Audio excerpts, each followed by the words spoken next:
Good evening, everyone. Welcome to another episode of the Katerji Show with me, your host, Katerji. Always nice to see you again, guys.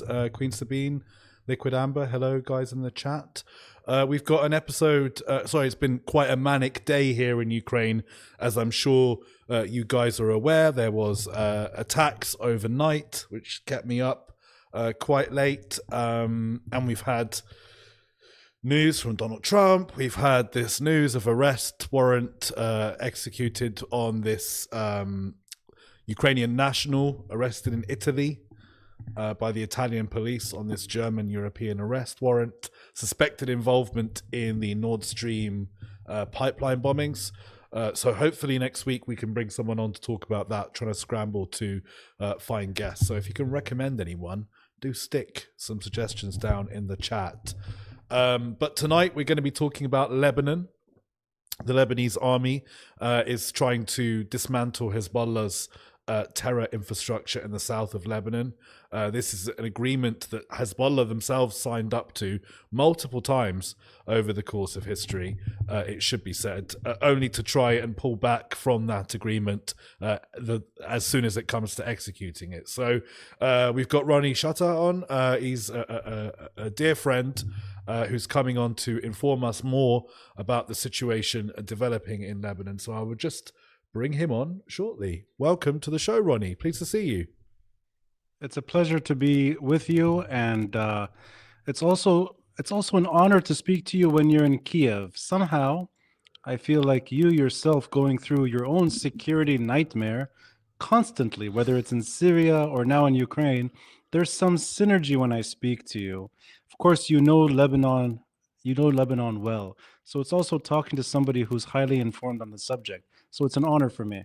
Oh, well, thank you. That's very kind of you. That's the kindest response to the first opening guest I've had so far, so I appreciate that. Well, look, at the start of the show, I tend to ask the guests to tell us a little bit about themselves. Tell us about your background, who you are, for the audience who are unfamiliar with you, and then we'll dive right into what's going on in Lebanon today. You know, this is the easiest of questions, yet I struggle with it. And I think the best word to define what I try to do, in a nutshell, is storytelling. Now, this bleeds into politics because Lebanon is going through its own political journey for the moment. And in recent history, my own story has been tied up with Lebanon's political journey. The man in the background, right behind me, is my father, who was killed in 2013, one of many Lebanese figures targeted by Hezbollah. I became more vocal in recent years, especially after 2019 with the October 17 uprising. I decided to insert myself into the discussion in a way that made sense to me, but also trying to focus on a serious structural problem that we are dealing with today, which is how to move on from Hezbollah's weapons, peacefully, not violently. And that's really where I charted my own journey, if you will, by trying to become vocal on my terms. I've done it through a podcast. I was on television as well in Lebanon. I've been in print. I've tried to insert myself when I need to. But that said, politics is really not my passion at the end of the day. I like storytelling in its widest form. The first episode I released was about film, and Ziad Douairi, a director that I love, a Lebanese director who filmed West Beirut. For me, that's my passion. Also, music. I'm a big fan of exploring Lebanese music and art. Politics, unfortunately, is the majority of what I talk about, but it's not the most interesting discussion for me. And if I can add one more thing, because I recently went through a serious injury, I was hospitalized for over 2 months.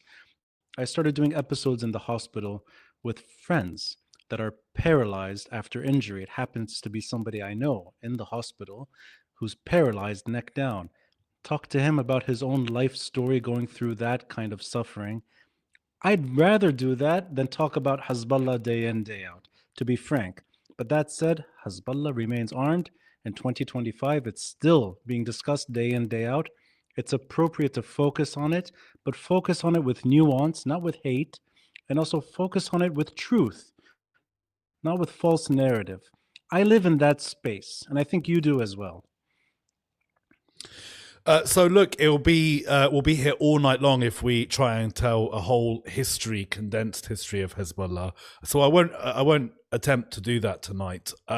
What I would like to do is, before we start talking about what's happening today, I think we should get a kind of update, a brief blow by blow from a Lebanese perspective of basically what happened from not October 7th but October 8th onwards.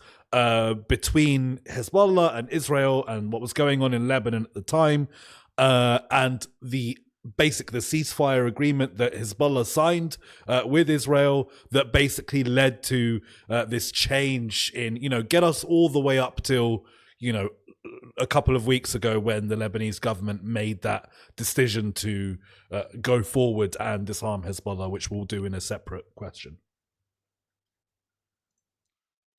Sure. And let me know if my internet is choppy on my side. If it is, I'll switch over to a different internet Wi-Fi thing in case I'm choppy. It is a little choppy, but I think we'll be able to survive. There's a little bit of a delay, but I think we're fine. It's more there's a little bit of a sound issue, but I think we're okay. I think we'll survive. Exactly. Yeah.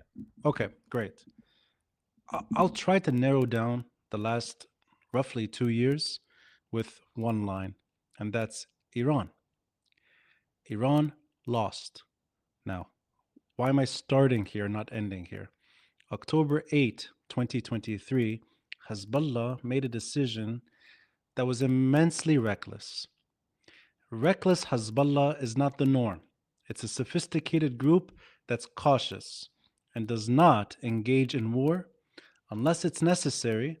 And the last time there was any flirtation with this type of activity was in 2006. So it's been a long time, 17 years, that Hezbollah was careful to keep the border with Israel very, very quiet. And then hours after the whole Israel-Gaza-Hamas fiasco that we're still watching on our television screens and on the news with the occupation of Gaza City happening at the moment, Hezbollah decided to take part in a war that would expose them and Lebanon in a very reckless manner. But I'll add to this that October 8, I don't think anyone imagined what would happen by October 2024. So in that narrow story, Iran and Hezbollah became one. This means the autonomous nature of Hezbollah was diminished, and that decisions were being made to protect Iranian interests much more than Hezbollah's comfort zone in Lebanon, opening the door to war with Israel. If you fast forward months later, it became clear this was an escalation war, not de-escalation. And a lot of people, including myself, did not see a scenario where Israel would go full out and destroy Hezbollah's leadership, decimate its capabilities, and kill Hassan Nasrallah. I don't think anyone saw that happening, including Hassan Nasrallah himself. This type of journey that Hezbollah went through is clearly an Iranian decision that exposed its interests in the region. It clarified Iran's position in Lebanon, which is Hezbollah is Iran's security leverage, period. And it doesn't matter what happens to Lebanon. And unfortunately for Hezbollah, it became so exposed to a point that Iran could not protect or salvage Hezbollah during that war. What you're seeing happening now in the last 8 months or so, and by 8 months I really mean since this new government in Lebanon took shape, with a president that we didn't have for years on end, a new prime minister and a new cabinet, and a government that has made its mission clear, the disarmament of all sub-state groups. Today is the first day you see one Palestinian camp removing some of its weapons and handing them over to the Lebanese army. This is the first step.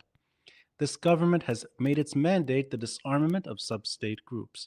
8 months later, Hezbollah is not budging.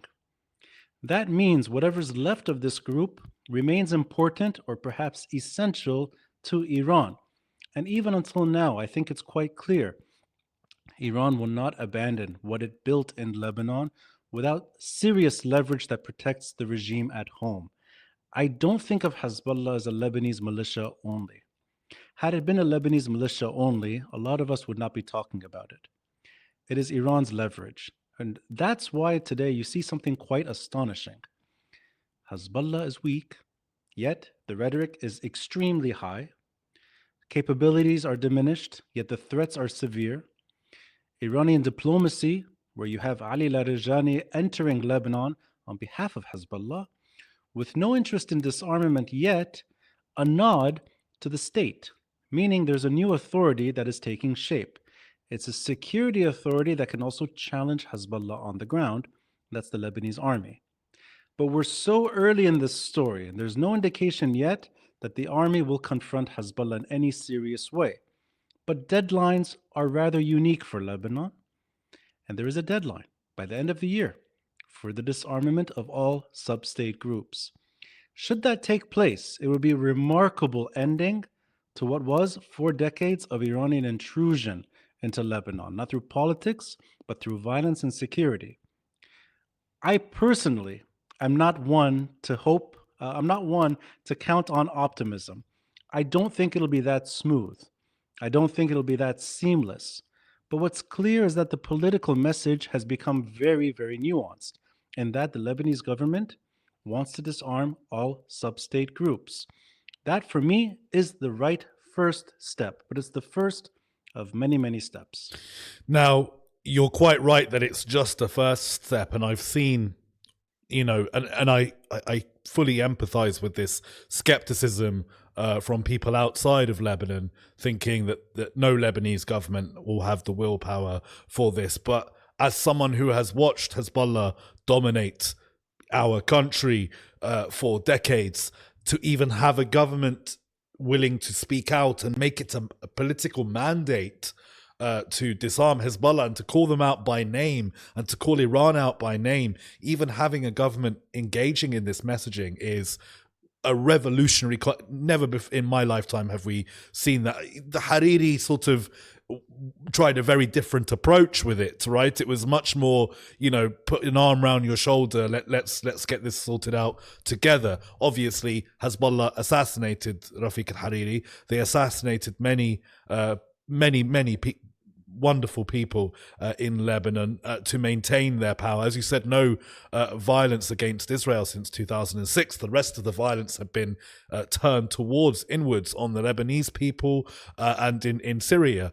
That was the only violence that had been perpetrated by Hezbollah over those years. So it's one of those situations really where just having a government vocalize this, that they want to do something like disarm Hezbollah is new. And it wasn't easy getting there because Hezbollah has effectively dominated the political situation in Lebanon for years now. So talk us through getting Aoud and Salam into office at all, who they are, and the logjam of Lebanese politics that they broke through to even start this process, which, as you said, is a first step, but it is the first step, and there has been no first step at any point in my lifetime so far, at least. I'll answer this question by putting the onus on Hezbollah rather than the Lebanese government. And that's because I do not think the current Lebanese leadership has any magic wand that they're able to do this. I think this has less to do with the people in power and much more to do with Hezbollah's capabilities. And I'll take you back to 2006, which is the last time we had this type of experience in the country, albeit a 1-month war, and Hezbollah survived. And even the narrative was one of victory.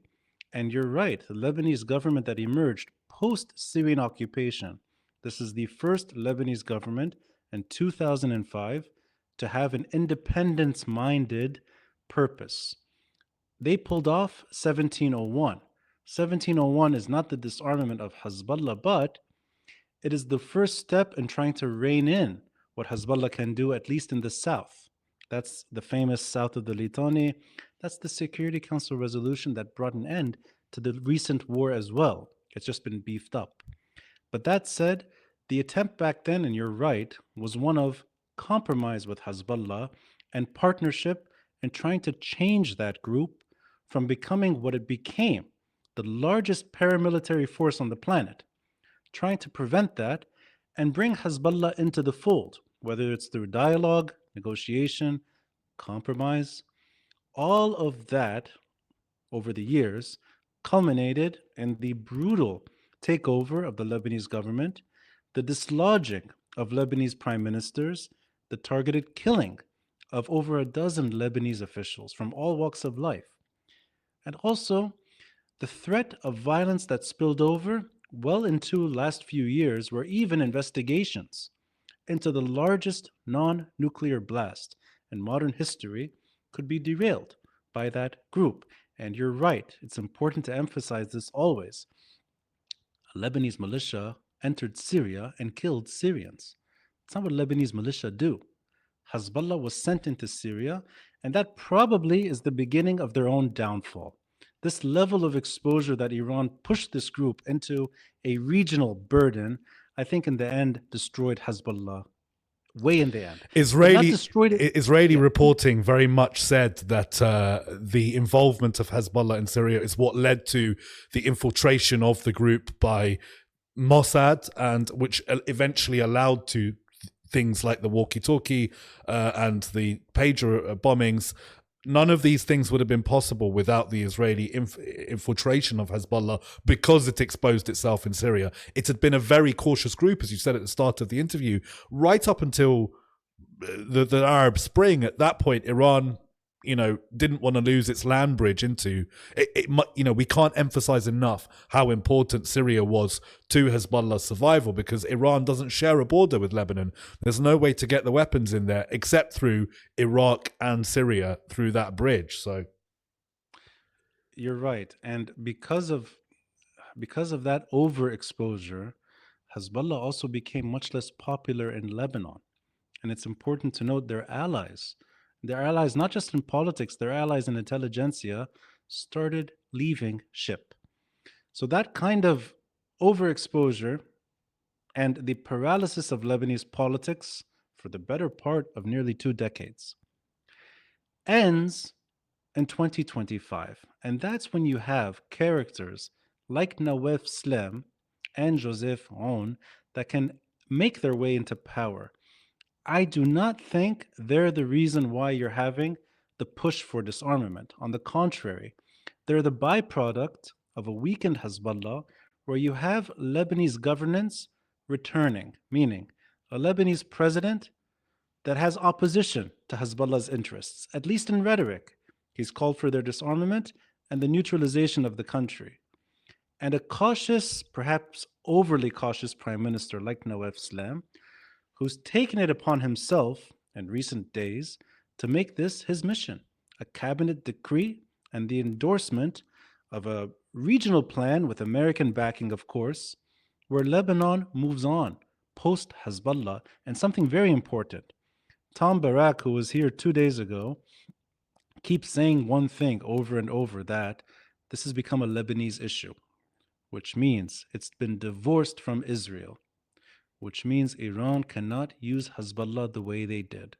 That's where I am optimistic, maybe for the first time in the better part of 20 years. I'm optimistic that we're seeing the end of this group the way we know them. Not the end of them in politics or society or culture, none of that. The end of Iran's leverage in Lebanon. I think it's being phased out, but it's way too early to see how that happens and whether it's peaceful or by force.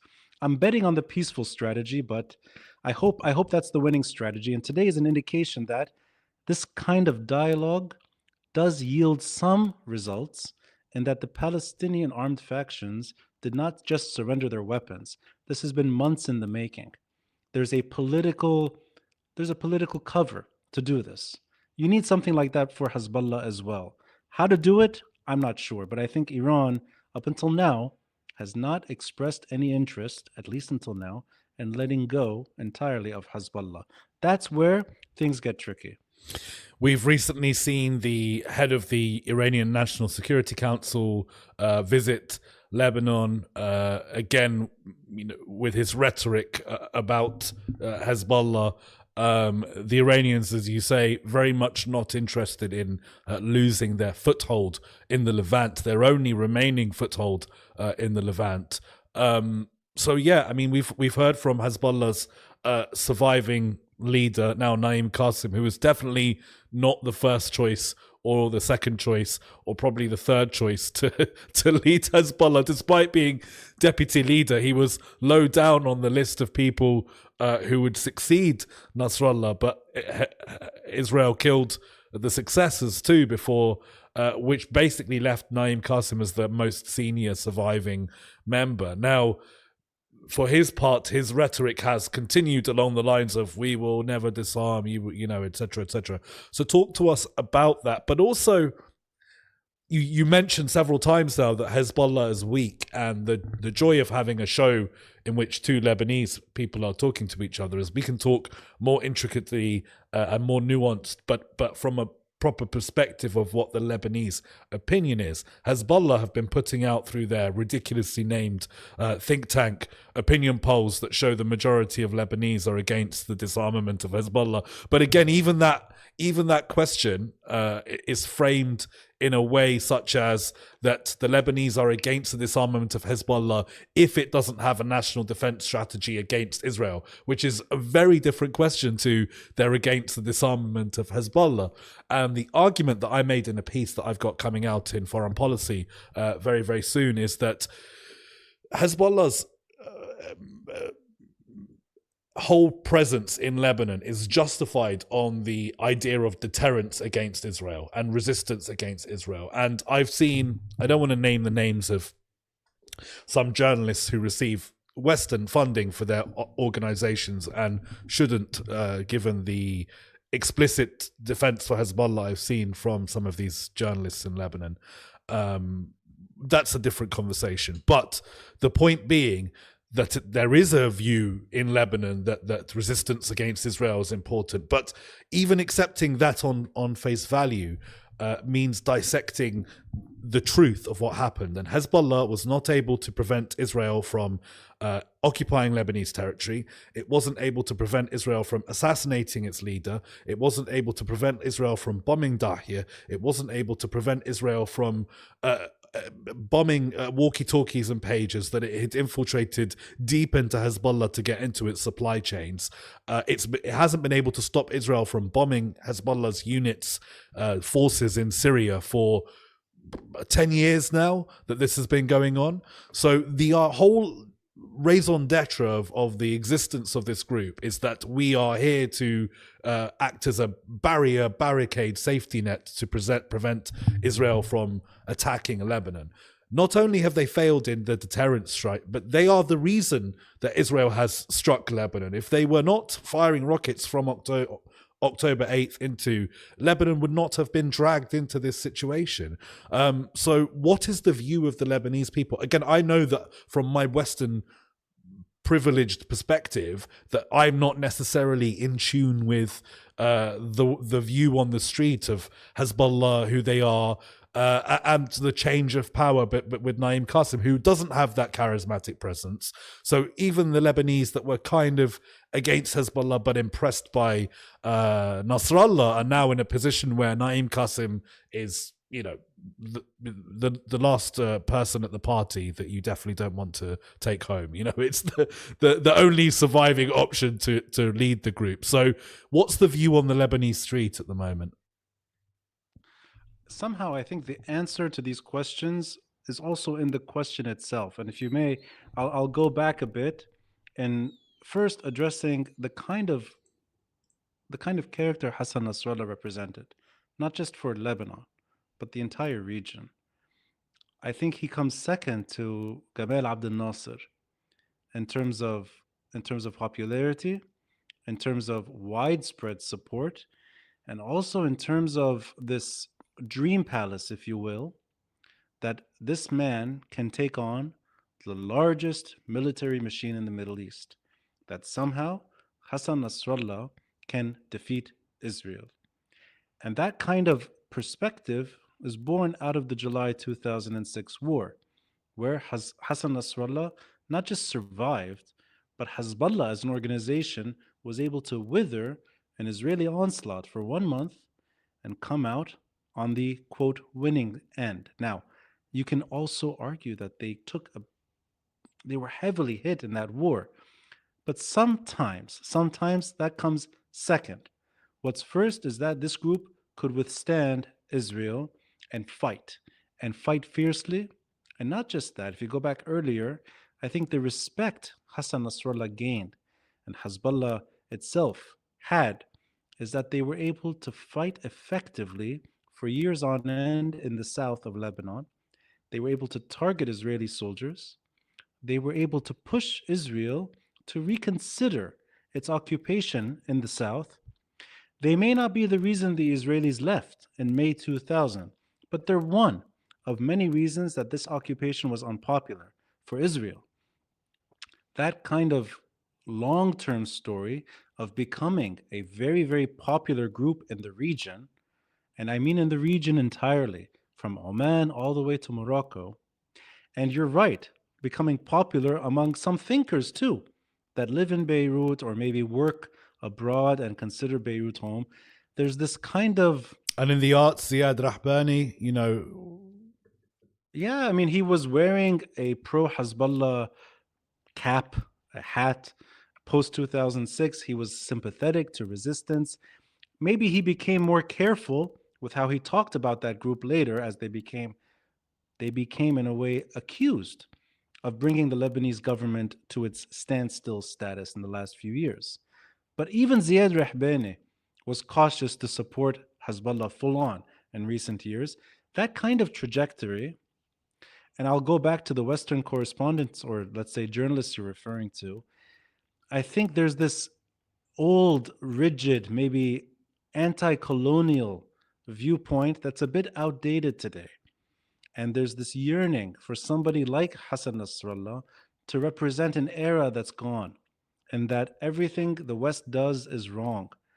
Everything that the West does is wrong. Everything that Israel does is wrong too. And the sacred status of resistance defeats everything else, even if it means that group killing fellow Lebanese on the way, or Syrians, or anyone. So I think the important thing to emphasize is that this group was, and Hassan Nasrallah in particular, was very, very popular. In 2006 and 2024, he was losing not just the group, not just its capabilities, he was seeing his own demise.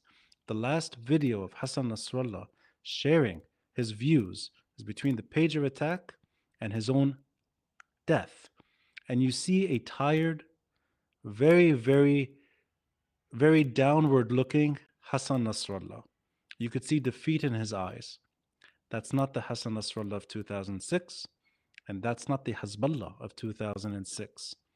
So that kind of charismatic figure that looks old, weak, and he's losing, that loss is so deep, it also reminds me of Abdel Nasser in 1967, who could never fully recover from the Arab-Israeli war that summer that Egypt lost. So all of that, I think, is my way of trying to explain why this phenomenon shook the region and also became so unpopular too. And Hassan Nasrallah in particular became blamed for everything that was happening in Lebanon. And you heard voices on the other end of the spectrum accusing Hezbollah for everything going wrong in Lebanon. That's the kind of burden he had. Now, that's one part of the question. The other part of the question, if I'm remembering right, there were a few questions in there, but I'm short on memory. Is that the street, if you will, the question you had about popularity? No one wanted the war last year, and I'll add this: Hezbollah members did not want this war, and I would bet Hassan Nasrallah at some point thought this was a mistake. Now, I don't know if he remember would. I remember speaking out before the war began. I was very clear. I was like, as a Lebanese citizen, I renounce this war. I do not want anything to do with this war. And I had people attacking me, other Arabs attacking me for stating this position. Not one of them was Lebanese, right? I have to put this out. Not one of them was Lebanese, right? Even the Hezbollah, fanboys who live in Lebanon especially were not like, yeah, let's go do this, because they knew what it meant. They knew what it meant. Or they knew what it meant, and also it was clear that the war was not going to end. If it was meant to be just a few weeks of skirmish, that did not happen. It grew and grew and grew. So the appetite for war last year was nil. Now this think tank like uh, popularity poll, what is it? 58%, 62%, the majority are opposed to disarming Hezbollah. Maybe if you go back to the 1970s or the 1980s, maybe roughly the same figure of Northern Irish citizens would feel the same way about the IRA. I am sympathetic to Lebanese that still want this kind of machine. I don't agree with the kind of machine that exists. I don't want Hezbollah to remain armed, but I know where the emotions come from, and it's not unique to Lebanon. There's a vulnerability that is real, and it's not just Northern Ireland. You could go to the Balkans in the 1990s. Many Bosnian Serbs, many Croats, many Bosniaks did not want to disarm. The kind of institutional, peaceful mechanism that allows for some kind of transition to take place required a lot of international attention. Whether it's the Good Friday Agreement, whether it's the Dayton Accords, there's something there that allowed for these groups to move from security to politics only. Sinn Féin today in Northern Ireland is, I think it remains, the most popular Northern Irish party. That's the IRA, doing politics right. Lebanon has something like that, although it's frowned upon. The Lebanese forces was the last militia the Lebanese army fought in the 1980s under Michel Aoun's leadership. The Lebanese forces today is a very popular political party, has a big bloc in parliament, and is dictating politics. There is a path forward, but even the Lebanese forces' disarmament was under Syrian supervision. Maybe it wasn't a popular way to do it, but there was something there that disarmed the group. I don't think Hezbollah will be a group that self-surrenders, and I don't think the Lebanese army alone will be the reason it disarms. I think you need some kind of regional political cover for Hezbollah to move forward. But that said, the path is clear, and Lebanese can be majority driven to believe many things, not just Hezbollah. And maybe if you took a poll in any different direction, you would believe things that are factually untrue. I don't think that matters. What matters is that the vulnerability is addressed head on.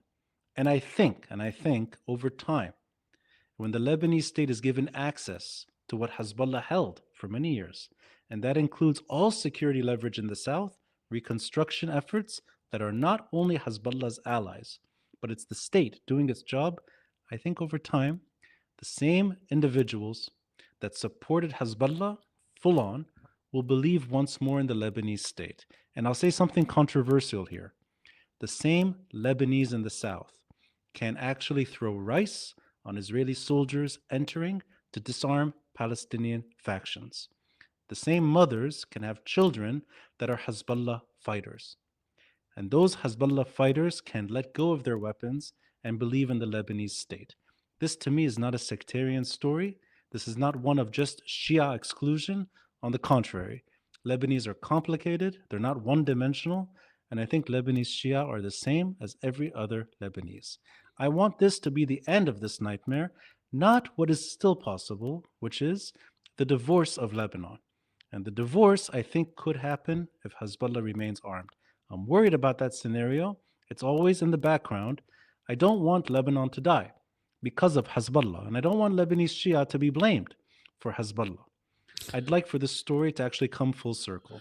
So look, I agree with large parts of that. I would argue that I see Lebanon as currently being divorced, and I have done for some time, and also that I agree with the sentiment very much about my brotherhood with the Shia of Lebanon. You know, I see them fundamentally as no different from my own family, and I'm also cautious of the fact that coming from a Sunni, a very Sunni background, that my perspective on Lebanese politics is going to be instructed by my family and my background and my heritage. However, I think it would be unfair and inaccurate to not look at the way the sectarian divide splits on the subject of disarmament of Hezbollah and the numbers in reliable polling of Shia Lebanese who continue to support Hezbollah as an organization. Whether that's politically or militarily is a lot more complicated and nuanced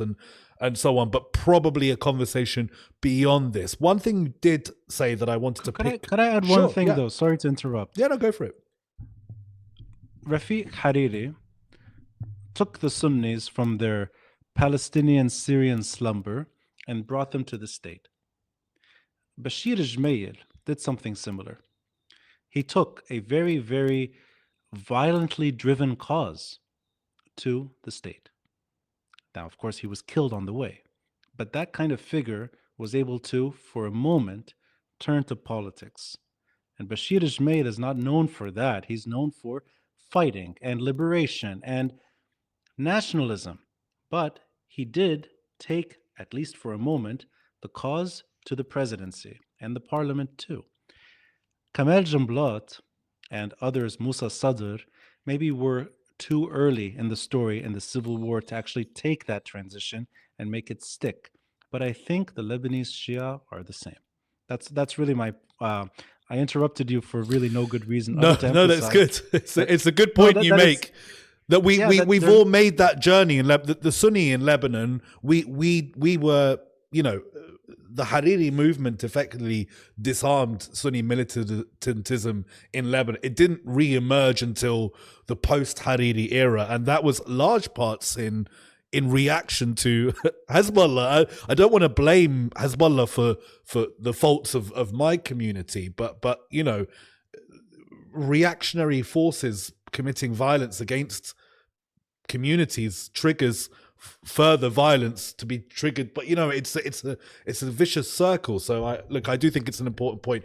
But I did want to carry on the point that we were making about these figures in history, and relating that to Hezbollah is Syria. We have Ahmed al-Sharaa, who looks like he is attempting to make that journey himself, despite the many, and we've discussed these on the show previously, so we don't need to dive into all of the problems going on in Syria and how much Ahmed al-Sharaa deserves blame for that personally. But from a macro perspective, he is someone who is appearing to make that move from militancy, radicalism to the state and disarmament and reconciliation being the big word that is not just, in my opinion anyway, as an analyst, is not just rhetoric. I have seen signs in policy that reconciliation is more than just trying to say things to remove sanctions.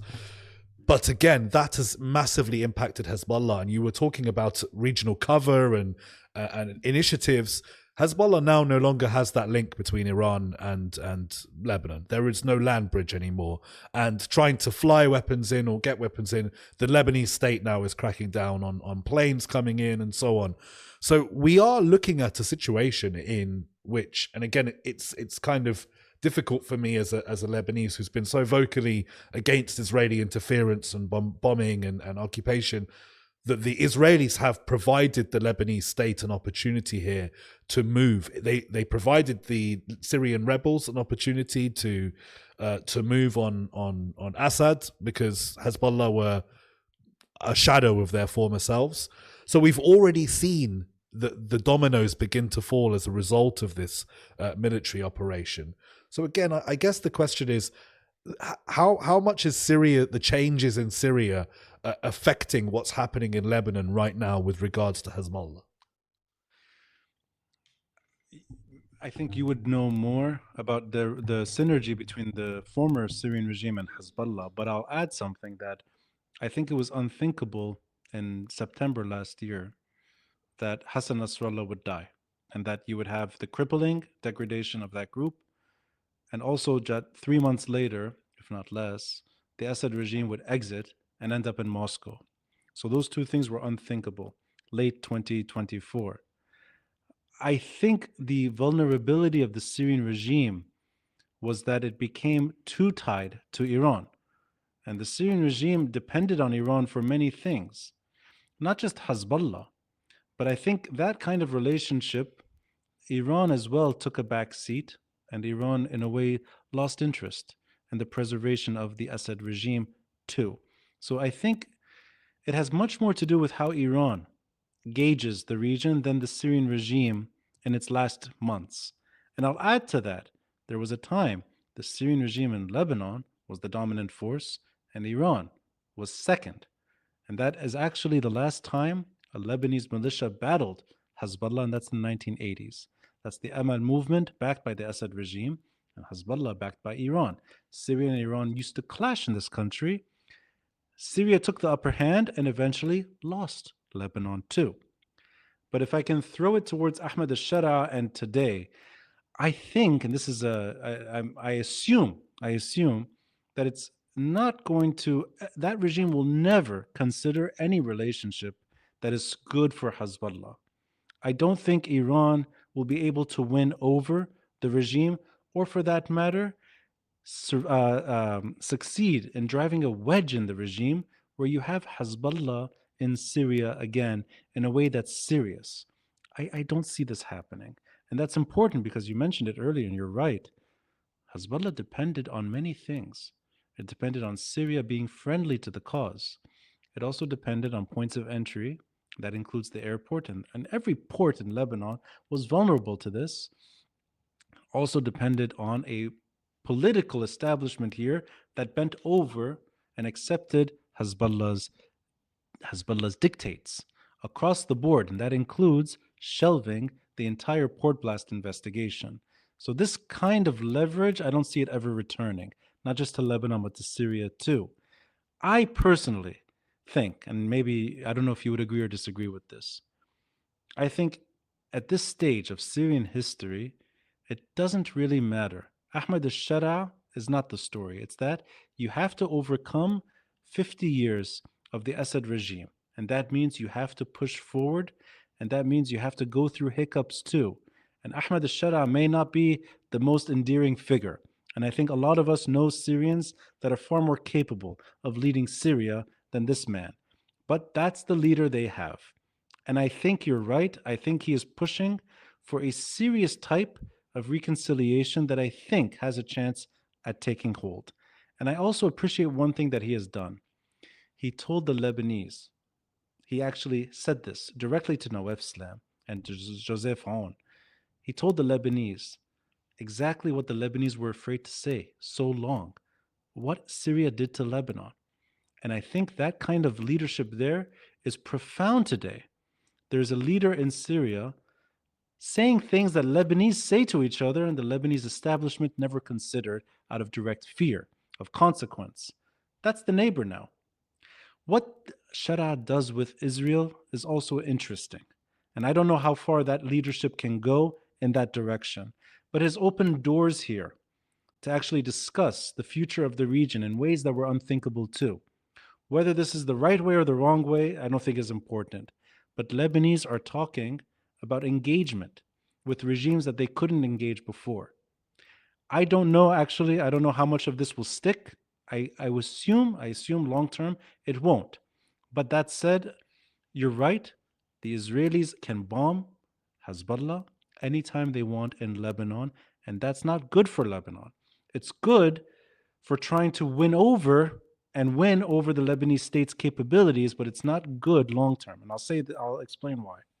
Every Israeli bomb that hits Hezbollah today, every missile that targets Hezbollah figures on the highway or across the country, prevents the Lebanese state from recovering. We need money. We need tourism. We need stability that's real, not shaky. And we need stability that's reform-minded too. You can't have Israeli missiles hitting Hezbollah infrastructure. You need to have the end of that scenario. The disarmament of Hezbollah, if it doesn't happen, international attention will fade. And you'll have Israeli free reign to do whatever they want in the country, and they may as well stick in the south. They may take other footholds as well. They may even enter in and leave on their terms. But then we're a failed state and we're a battlefield. That's not the Lebanon that I want. So I'm not one to bet on Israeli interests, or for that matter, to be relieved when the Israelis hit Hezbollah. On the contrary, this is Lebanon's job. At This is Lebanon's burden, not Israel's. I don't think Israel is fighting for Lebanese interests. Well, also, I mean, you mentioned briefly the sort of anti-colonial Lebanese attitude, and I always find it's astonishing that the colonial attitude of Iran and Syria towards Lebanon is rarely mentioned by those people, right up until there's a regime change in Syria, and the new president comes in and says, "What we did to you was a generational, crime against the Lebanese people, an imperialist crime against the Lebanese people." So, look, I know you don't have much longer left with us. You've got another interview in 10 minutes. So I've got a couple more questions here from the audience. Jimmy the Hat 321 is saying, how are Hezbollah's loyalties understood in Lebanon? To what extent do people view them as an organic and independent part of Lebanese society and politics versus an extension of Iranian power? I think both are true. There is an organic organization that has support in Lebanon, and it's Lebanese. There is that Hezbollah. There are representatives in parliament. There have been cabinet ministers. And I'll add to that, up until recently, they actually had, in a way, the image of being cleaner or less corrupt than other Lebanese parties. They had that for a while. This kind of, they're outside of the fray, busy resisting Israel, but entering politics with that moral stature, that gravitas, that's all gone. But there's still an organic organization. And anyway, there will always be a Hezbollah in Lebanon. It'll disarm the party, perhaps, but the party itself will maintain its presence. It will not fade away with the weapons. At least that's how I understand the group. What was the second part of his question? I forgot already. It was, to what extent do people view them as an organic and independent part of Lebanese society and politics versus an extension of Iranian power? It's about the public perception. Had there been no Iranian sponsorship for the group in the 1980s, had there been no direct Iranian link to the group, I don't think a Hezbollah the way it exists now would have ever emerged. But clearly, there is something there that is real, that it's not Iranian, it's Lebanese, and I think it's going to stay. And I think that's fine. If it turns into something that reflects Lebanon entirely, that's entirely fine. On the contrary, they should be given that right. Every Lebanese militia was given the same privilege to do this in the end of the civil war. I think Hezbollah should join the club. And if they fail, that's fine too. Something else will emerge that's better. If I may add something, though, before we go to the next question, they successfully hijacked the Palestinian cause again in 2023, which surprised me. Too many Lebanese that were criticizing the group switched sides too quickly and became pro-Hezbollah because that group was able to capture the minds again about Palestine. That cause, I think, is essential to address because this cause is real. It's not a social media storm. It's not an academic journey. Even when this cause is sometimes more about the cause and less about the people. And we've seen what the cause looks like when it's taken over by misfits. I think the people, Palestinian people, have to have this long-term misery come to an end. And I think short of that, Lebanon, the region, will always be exposed. This type of existential suffering the Palestinians have gone through, for better or worse, remains linked to the hearts and minds of everyone in the region. It can tear Lebanon apart. It tore it apart in the 1970s. It's already done it once before, And it tore the Lebanese fabric up again in 2024. Thankfully, not in a way that reflected 1975, but Lebanese were divided again on this issue. The cause, I don't care about people fighting for Palestine on demented terms. I'm not interested in these misfits. The Palestinian people, they have to have their nightmare end. And if that happens, I think the entire region will move forward. Yeah, particularly the Levant, I feel. I don't know if it's going to, it's not going to change the ruptures and divisions in sectarianism in Syria or Iraq or Israel gets the blame for much of the ills of what's happening in the Middle East and it deserves a significant proportion of it, don't get me wrong, but they're not responsible for every act of, chaos or violence or instability in the Middle East. Another thing that I feel very strongly as a Lebanese citizen, that I do not want my country, my small country, which does not have the ability to defeat Israel in any kind of warfare, and constantly being accused by some of the same people who want Lebanon to maintain its status as a missile silo for Iranian missiles. This idea that Lebanon should be a permanent, forever war staging ground against Israel. And I'm sorry, that these are Lebanese lives you're talking about. I do not want my country, my people, my family put in harm's way constantly for this war that we cannot win. We can support the Palestinian people in many ways that do not involve us, launching pointless unguided missiles into Israeli civilian residential neighborhoods. It's just, there's no road from this to the liberation of the Palestinian people, no matter how often it's pushed in our faces by these people. So look, we have a final question, which is, I think we've really answered it. Are there examples in Iraq or other countries in the region where militias that disarmed and went into politics? And that's by RVB. I think you mentioned that with the Lebanese forces, and there are other examples in Lebanon. Lebanon's a really good case study for that. I've only got you here for like 3 more minutes, so I just wanted to ask your final. I will put show notes, your podcast, so people will be able to find your work. But finally, how do you feel going into the rest of the year? Are you encouraged? Do you believe? Do you have hope that the Lebanese government may achieve something? I know it's within us genetically to be pessimistic about Lebanon. That's just who we are as a people. But I feel something different. I feel something different because of Syria. I feel something different because of Aoun and Salam.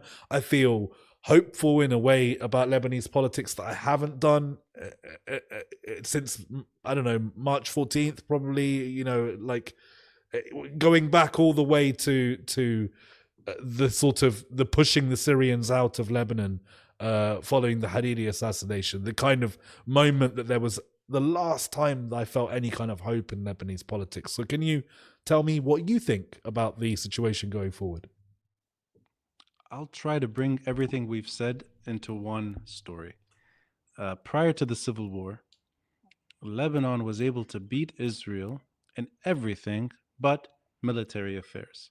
Lebanon was neutral in the 1960s to a degree, and that neutrality, to a point, preserved Lebanon from engagement in the Arab-Israeli conflict. Key example is 1967.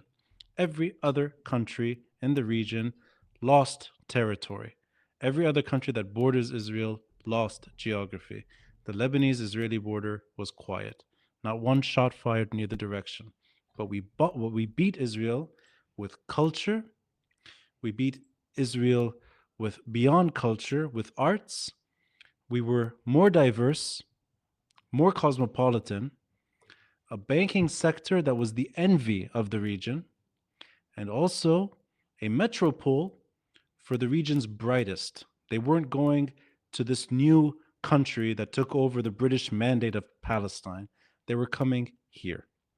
Lebanon housed so many minorities and so many vulnerable individuals and groups, and it grew and it was stronger as a result.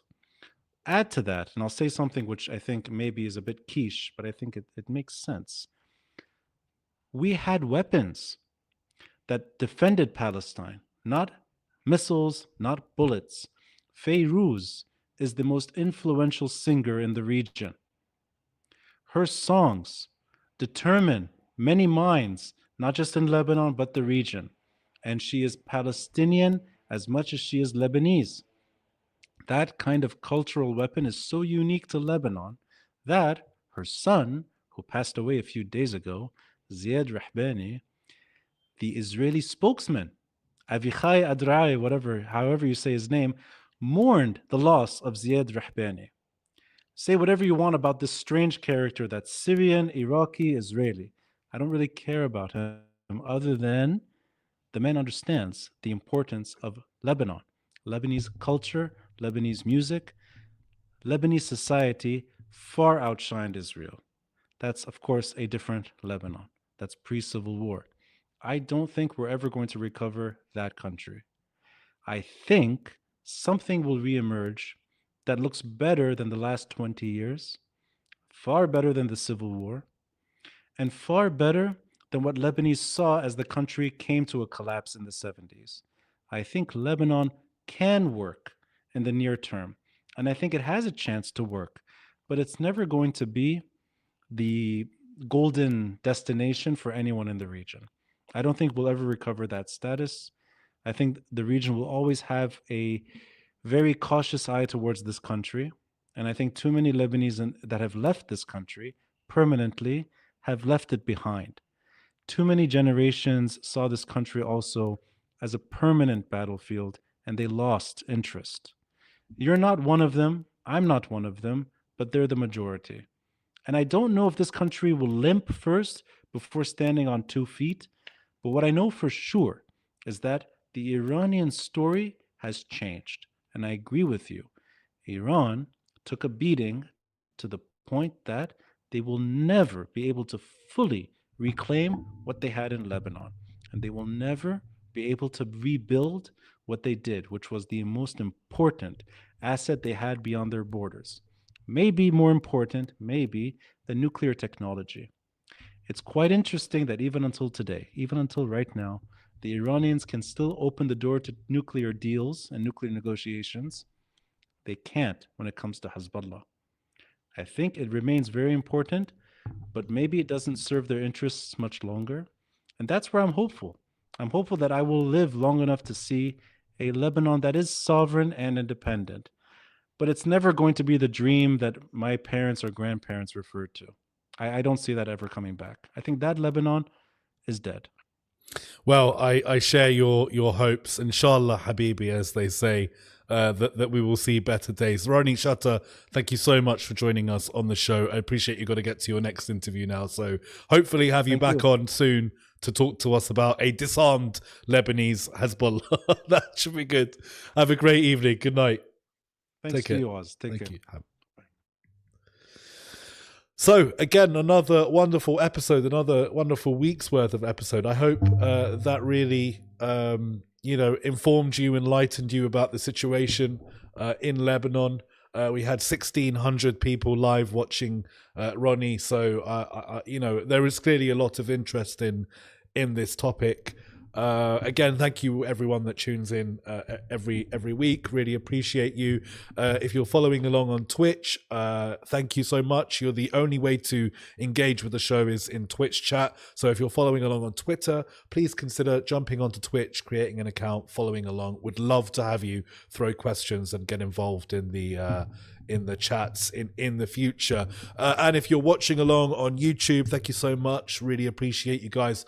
Please do like and subscribe if you're watching these videos. It really helps the channel grow, and I'd love to grow the channel and do more of this. So thank you so much. We have a really special show coming tomorrow night. We're going to be airing the interview I'm doing with the former foreign minister of Ukraine, Dmytro Kuleba. So huge guest tomorrow night for a special show. We don't normally do Friday shows, but we're doing a Friday show tomorrow night. So looking forward to that. And yeah, listen, guys, if you got any suggestions for a Nord Stream guest, please do stick them in the comments in YouTube down below. That'd be really appreciated.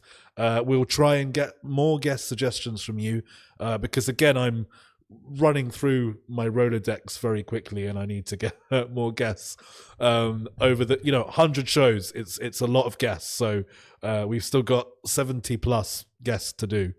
72, I believe, guests still to go. So thank you so much. Thank you, Noel. Thank you, Liquid Amber, Factabulous, Diddy Daedalus, all of you guys, Jimmy the Hat, RGB, RVB, Random Shot in the Dark. Thanks to everyone who's tunes in. Appreciate you. Hey, look, there you go. See, you've got a new follower.